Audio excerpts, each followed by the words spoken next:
Itong Mary Kay and ZZ foundation primer siya. So dito ko siya ilalagay na side at yung ZZ na ay sa kabilang side. Wala ko ng konting amount dito. Apply ko siya dito na side. So sa kabilang side naman na itong ZZ, meron din siyang SPF 50 PA+++. Mary Kay meron siyang SPF 15. So boss, okay naman siya kasi meron tayong sun protection. May pang SPF. Lagay lang naman tayo sa other side. Ganong amount lang. O, diba?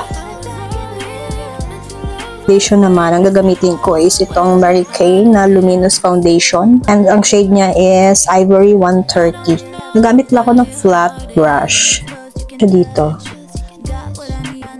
On this side, na Mary Kay yung ginamit. Ito yung primer, Mary Kay din yung ginamit ng foundation. So, look how smooth it is, diba? Sobrang ganda niya pagkalapat sa ating face. I-check naman natin kung kaya din bang tapatan ng ZZ primer ang ating Mary Kay primer. Oh! See? May ilalaban ti. The other side, so far, okay naman siya both side. Ginamit natin na foundation and primer.